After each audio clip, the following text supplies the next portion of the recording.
अब्बा जी तो मरते हुए भी अपने बच्चों को यही नसीहत करके जाते हैं कि आपस में इत्तेफाक से रहना।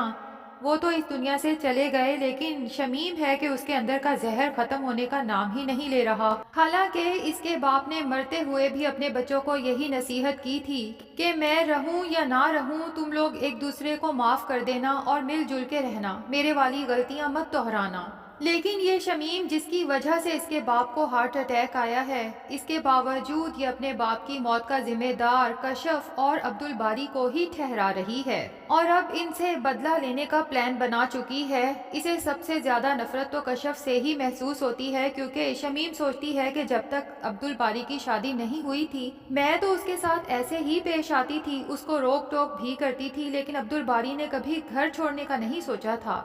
कशफ अब्दुल बारी की जिंदगी में ऐसी आई कि अब्दुल बारी को अपनी ही बहन की बातें बुरी लगने लगी और उसने इतना बड़ा डिसीजन ले लिया।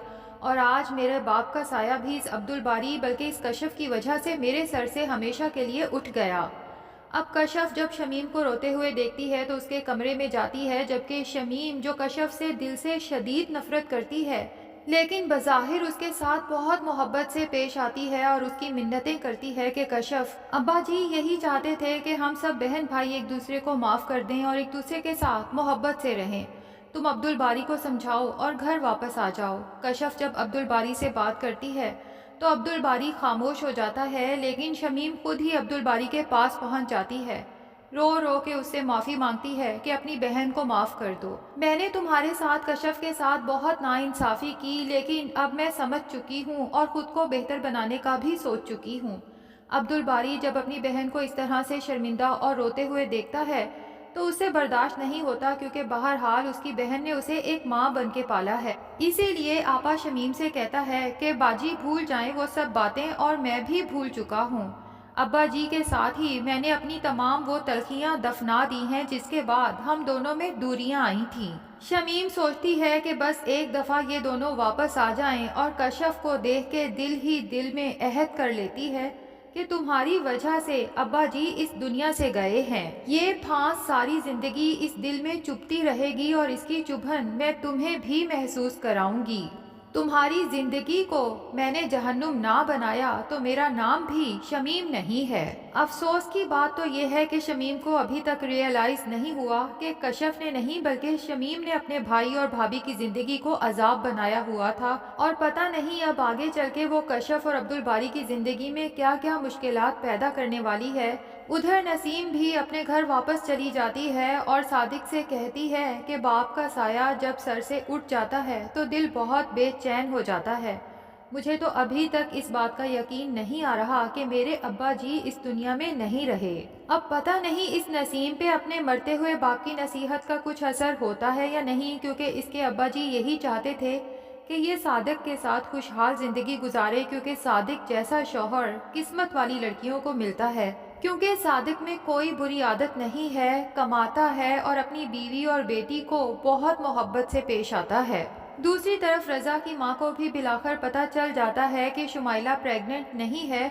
रज़ा ने सिर्फ उसे इस घर में लाने के लिए इतना बड़ा झूठ बोला और हमारे जज्बात के साथ खेला। इसलिए वो रज़ा से कहती है कि जब तुम्हारे बाप को ये सब पता चलेगा तो वो एक मिनट भी नहीं लगाएगा तुम दोनों को घर से निकाल बाहर करने में। जिस पे रज़ा अपनी माँ को इमोशनली ब्लैकमेल करते हुए कहता है कि मुझे अपने बाप से तो पहले भी कोई उम्मीद नहीं थी, लेकिन आप तो माँ है ना, क्या आप बर्दाश्त कर लेंगी कि आपका इकलौता बेटा दर बदर की ठोकरें खाए, वो भी महज इसलिए कि उसने अपनी पसंद से शादी की। अम्मी मैं शुमाइला के बगैर नहीं रह सकता, इसीलिए मुझे आप लोगों से इतना बड़ा झूठ बोलना पड़ा। अगर आप चाहें तो आप मेरा साथ देके इस झूठ पर पर्दा पड़ा रहने दे सकती हैं। मुझे सिर्फ कुछ दिन का वक्त दें, मैं अपने और शुमाइला के लिए रहने का कोई छोटा मोटा बंदोबस्त कर लूँगा। उसके बाद बेशक अब्बू को पता चल भी जाए तो मुझे कोई परवाह नहीं है।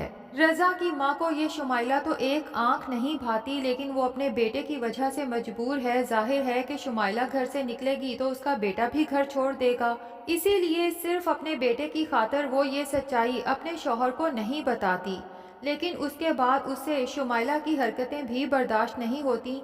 सारा दिन कमरे में बंद रहती है, घर का कोई काम नहीं करती और नौकरों पे तो ऐसे हुक्म चलाती है जैसे इसके जर खरीद गुलाम हो। اسی لیے رضا کی ماں شمائلہ سے دو ٹوک بات کرتی ہے کہ آج کے بعد نوکروں پہ حکم چلانے کی ضرورت نہیں ہے۔ ایک تو اپنے سب کام تم نے آج سے خود کرنے ہیں، اور دوسرا یہ کہ کھانا بھی تم ہی بناؤ گی۔ جس پہ شمائلہ تو ہتھے سے اکھڑ جاتی ہے اور رضا کی ماں کو دو ٹوک سنا دیتی ہے کہ میں نے کبھی کھانا نہیں بنایا اور نہ ہی آپ مجھ سے ایسی کوئی امید رکھیں۔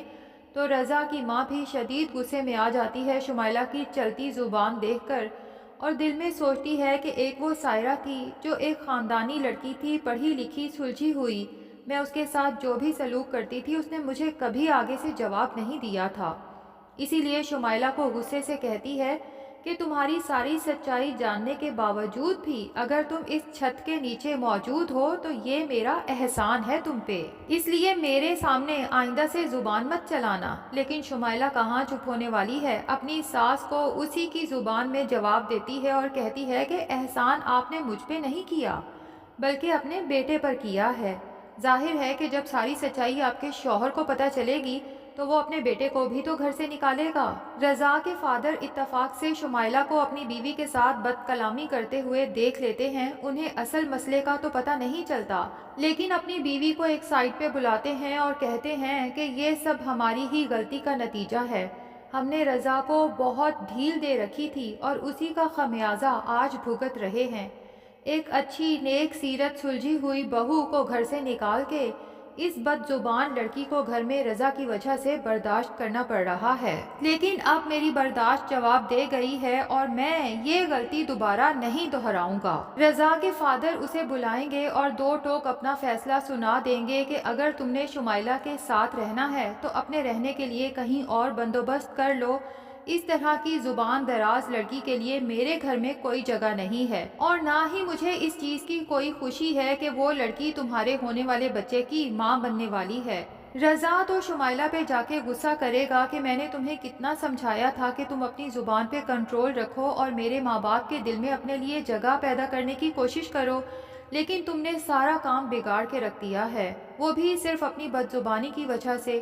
جس پہ شمائلہ کہتی ہے کہ میں تو اپنی بد زبانی کی وجہ سے تمہارے ماں باپ کے دل میں جگہ نہیں بنا پائی، لیکن تم بتا رہے تھے کہ سائرہ بہت اخلاق والی تھی، بہت سگھر تھی اور تمہارے ماں باپ کی بہت خدمت بھی کرتی تھی، تو وہ کون سا تمہارے یا تمہارے ماں باپ کے دل میں اپنی جگہ بنا پائی؟ تم مان کیوں نہیں لیتے کہ تمہارے ماں باپ بائی نیچر ہیں ہی ایسے، وہ کسی سے خوش ہو ہی نہیں سکتے؟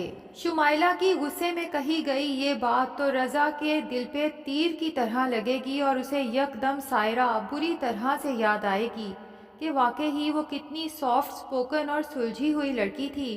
ہم لوگ اس کی قدر ہی نہیں کر پائے، خاص طور پہ میں۔ اور پھر رضا کو یہ بھی یاد آئے گا کہ اس دن سائرہ نیو بورن بیبی کے لیے شاپنگ کر رہی تھی۔ اب رضا پتہ چلانے کی کوشش کرے گا اور جب اسے پتہ چلے گا کہ سائرہ ایکسپیکٹ کر رہی ہے تو وہ یہ بات اپنی ماں کو بتائے گا اور پھر دونوں ماں بیٹا سائرہ کے پاس جائیں گے، رو رو کے اپنے کیے کی معافی مانگیں گے اور اسے اپنے ساتھ چلنے کا کہیں گے۔ تو ناظرین، کیا خیال ہے، سائرہ کو اتنے آرام سے اپنے شوہر اور ساس کو معاف کر دینا چاہیے یا نہیں؟ کمنٹ سیکشن میں ضرور بتائیں۔ ویڈیو پسند آئی ہے تو لائک اور چینل کو سبسکرائب بھی ضرور کر لیں۔